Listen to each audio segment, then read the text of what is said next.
بقائے لا الہ حسین ہے۔ السلام علیکم ورحمۃ اللہ وبرکاتہ۔ بسم اللہ الرحمن الرحیم۔ حاضرین محترم، ہم جس صدی میں جی رہے ہیں وہ صدی اسلامی ہجری صدی کے حساب سے 1443 1443واں سال ہجرت ہے، اور 2021واں سال عیسوی ہے، شمسی سال ہے۔ یہ دونوں سال ایسے عجیب ہیں کہ ہم پوری دنیا میں ایک وبا میں مبتلا ہیں، اور سب کو پتہ ہے وہ وبا اپنی کون سی لہر میں ہے اور کتنی لہریں ابھی باقی ہیں اس کے آنے کی۔ ذرا سوچئے کہ وباؤں کے ذریعے لوگوں کا سسک کے دنیا سے رخصت ہو جانا اس وقت کتنا ہیبت ناک، خوفناک ہے ان لوگوں کے لیے جن کے لیے اس وبا کا ٹیسٹ پازیٹیو آ گیا ہو، اور ان کے لواحقین کے لیے، ان کے اہل خانہ کے لیے بھی ایک عجیب زندگی اور موت کی کشمکش میں لمحہ لمحہ گزرتا ہے۔ اب آپ دیکھیے کہ وبا اور بلا دو چیزیں ہیں۔ بڑی پیاری دعا ہے، الہی عظم البلائی وبرخ الخفا وانکشف الغطا وانقطع الرجا وضاقت الارض ومنعت السماء وانت المستعان والیک المشتکا وعلیک المعول فی الشدۃ والرخاء۔ یہ بلا، عظم البلا، بلا امتحان ہے، مبتلا ہونا ہے۔ آیت قرآنی ہے کہ وَلَنَبْلُوَنَّكُمْ بِشَيْءٍ مِّنَ الْخَوْفِ وَالْجُوعِ وَنَقْصٍ مِّنَ الْأَمْوَالِ وَالْأَنفُسِ وَالثَّمَرَاتِ وَبَشِّرِ الصَّابِرِينَ الَّذِينَ إِذَا أَصَابَتْهُم مُّصِيبَةٌ قَالُوا إِنَّا لِلَّهِ وَإِنَّا إِلَيْهِ رَاجِعُونَ۔ اس کا سیاق و سباق کچھ اس طرح سے ہے کہ یا ایھا الذین آمنوا استعینوا بالصبر والصلاۃ ان اللہ مع الصابرین لا تقولوا لمن یقتل فی سبیل اللہ اموات بل احیاء ولکن لا تشعرون ولنبلونکم۔ پھر اس کے آگے ہے انا للہ وانا الیہ راجعون اولئک علیہم صلوات من ربہم ورحمہ واولئک هم المہتدون۔ ان الصفا والمروۃ من شعائر اللہ فمن حج البیت او اعتمر فلا جناح علیہ ان یطوف بہما۔ یہ ہے سیاق و سباق اس آیت کا، اور جو دعا میں نے ابھی پڑھی وہ دعا عظم البلا سے شروع ہوتی ہے۔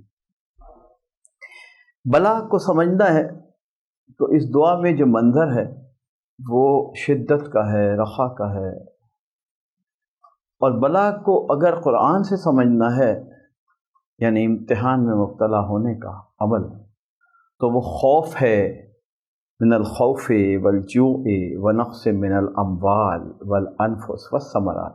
یہ 5 امتحان لیے جاتے ہیں، صبر کے 5 امتحان۔ خوف خود ایک بہت بڑا امتحان ہے کہ ہر وقت خوف ہو، لیکن ایک طرف یہ بھی ہے کہ الا ان اولیاء اللہ لا خوف علیہم ولا هم يحزنون الذین آمنوا وکانوا یتقون لهم البشری فی الحیاۃ الدنیا وفی الآخرہ۔ کہ اللہ کے جو دوست ہیں ان کو خوف نہیں ہوگا، اور لیکن امتحان خوف سے لیا جائے گا، جو اسے لیا جائے گا بھوکا رکھ کے لیا جائے گا، من الخوف والجوع ونقص من الاموال، مال کے نقصانات سے لیا جائے گا، والانفس، خود اپنے درمیان میں وجودوں کے نقصانات سے لیا جائے گا، والثمرات، محنت کے پھلوں کے ضائع کر کے لیا جائے گا۔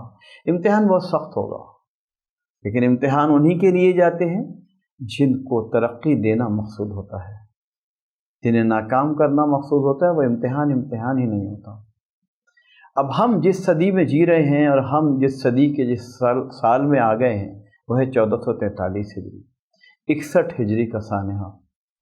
خود ہی مائنس کر لیجئے کتنے برس گزر گئے ہیں، لیکن غم تازہ ہے، وہ غم کس کا ہے؟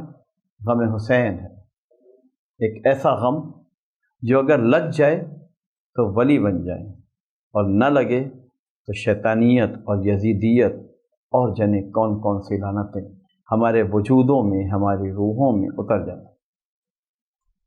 احساس کرب شاہ شہیداں کہاں سے ہو، احساس کرب شاہ شہیداں کہاں سے ہو، ہم دشت کربلا میں ابھی تک نہیں گئے۔ احساس کرب شاہ شہیداں کہاں سے ہو، ہم دشت کربلا میں ابھی تک نہیں گئے۔ کتنے یزید آج بھی سرگرم ظلم ہیں، زندانی قضا میں ابھی تک نہیں گئے، زندانی قضا میں ابھی تک نہیں گئے۔ بچوں کو صبر و ضبط سکینہ سکھائیے، یہ حلقہ دعا میں ابھی تک نہیں گئے۔ اے شمس اب تو شام غریباں بھی ڈھل چکی، اے شمس اب تو شام غریباں بھی ڈھل چکی، تم وادی بکا میں ابھی تک نہیں گئے۔ یہ ہے وادی بکا، رو لینے کی وادی۔ ایک ایسی وادی میں اتر جاتے ہیں ہم نئے اسلامی سال کے شروع ہوتے ہی کہ جہاں بس رونے کو جی چاہتا ہے، اور جو رو لیتا ہے وہی اپنے اعمال دھو لیتا ہے، کیونکہ رونا اور دھونا نفس لوامہ کی علامت ہے۔ نفس کی کیفیتیں 7 ہیں، مشہور 3 ہیں۔ نفس امارہ وما ابرئ نفسی ان النفس لامارۃ بالسوء الا ما رحم ربی، 13واں پارہ، زبان یوسف علیہ السلام۔ میں اپنے نفس کو بری الذمہ قرار نہیں دیتا۔ بے شک نفس کا تو کام ہی یہی ہے کہ برائیوں کا حکم دے، الا ما رحم ربی، مگر جس پر رب رحم فرما دے۔ یہ ہے امارہ کی کیفیت، جس سے انسان شروع میں گزرتا ہے، پھر اس کے بعد اسے ندامت ہوتی ہے۔ الندم توبۃ، ندامت ہی توبہ بن جاتی ہے۔ جب توبہ کے آنسو گراتا ہے تو وہ نفس لوامہ بن جاتا ہے، یعنی خود کو ملامت کرنے والا نفس۔ یہ اتنا پیارا لگتا ہے اللہ تعالیٰ کو کہ پوری سورہ قیامت نازل فرما دی، یعنی کائنات صلی اللہ علیہ وسلم نے اس حصہ وحی کو جو نفس لوامہ کی قسم سے شروع ہوتا ہے، اس کا نام ہی سورہ قیامہ رکھ دیا۔ سورہ یعنی سیر کی جائے، قرآن پاک کی سیر کی جاتی ہے تو مختلف منزلیں آتی ہیں۔ 7 منزلیں جانے کائنات صلی اللہ علیہ وسلم نے مقرر فرمائیں کہ روزانہ 1 منزل پڑھو تو قرآن پاک 7 منزلوں میں سفر پورا کر لے گا اپنا۔ اور سفر پورا کرنے کے لیے آقا دو عالم صلی اللہ علیہ وسلم نے حال مرتحل کی شرط لگائی کہ جب سفر پورا کرو تو اس مسافر کی طرح پورا کرو جو تھک کر چور ہو گیا ہو لیکن تازہ دم ہو کے پھر اٹھ کھڑا ہو، اس کو کہتے ہیں حال مرتحل۔ صحابہ کرام رضوان اللہ علیہ مجمعین نے پوچھا یا رسول اللہ صلی اللہ علیہ وسلم حال مرتحل کیا ہے؟ فرمایا کہ جب تم ایک ایسے مسافر کی طرح ہو جاؤ جو دور دراز سے چلا آ رہا ہو اور تھکن سے چور ہو گیا ہو اور اچانک منزل پہ پہنچ کے پھر اٹھ کھڑا ہو، یہی حال مرتحل ہے۔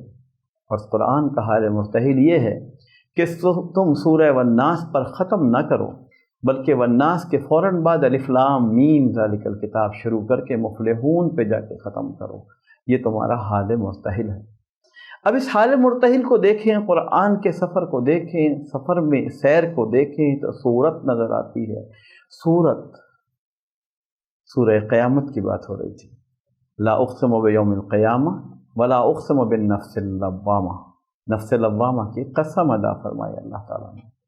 اس کے بعد تیسری کیفیت نفس آتی ہے جو ہے نفس مطمئنہ، یا ایتھا النفس المطمئنہ ارجعی الی ربک۔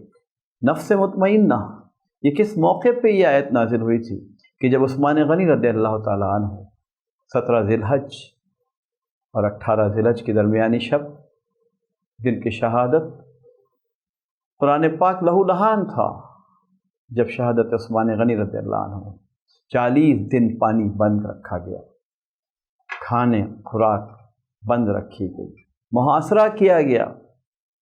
یہی نواسۂ رسول جن کے غم حسین میں ہم بیٹھے ہیں، انہی کو نگرانی پہ رکھا گیا مولا علی کرم اللہ وجہ الکریم نے اپنے دونوں بیٹے عثمان غنی رضی اللہ عنہ کی تحفظ کے لیے مقرر فرما دی۔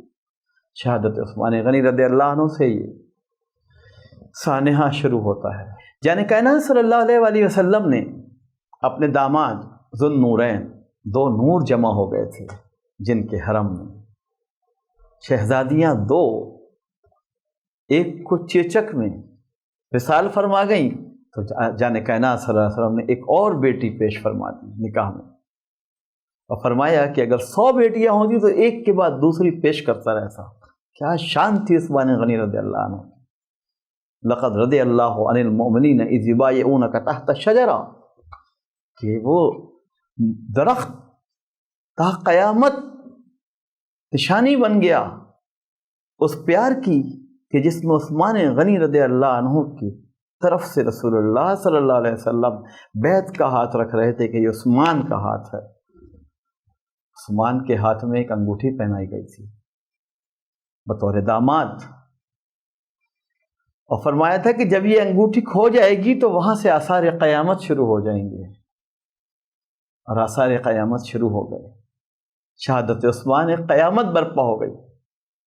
مدینہ النبی صلی اللہ علیہ وآلہ وسلم میں آگ اور خون برس بھی رہا تھا، بہہ بھی رہا تھا، حتیٰ کہ 18 ذی الحج کی فجر آ گئی اور مولا علی کرم اللہ وجہ الکریم نے بیعت لی جلتے ہوئے منبر پر، خون سے لہو لہان منبر پر بیعت لی۔ یہاں سے شروع ہوتی ہے کہانی ہمارے ہیں حسین۔ انسان کو بیدار تو ہو لینے دو، ہر قوم پکارے گی ہمارے ہیں حسین، ہمارے ہیں حسین، ہمارے ہیں حسین، تمہارے ہیں حسین، ہمارے ہیں حسین۔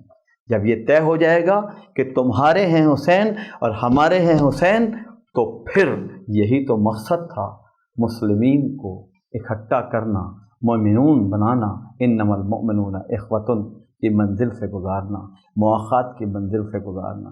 حسین کی شہادت کے بہت بہت مقاصد تھے، ہم اگلی نشست میں ان کی اب ذکر کریں گے۔ جزاک اللہ۔ السلام علیکم ورحمۃ اللہ وبرکاتہ۔ بقائے لا الہ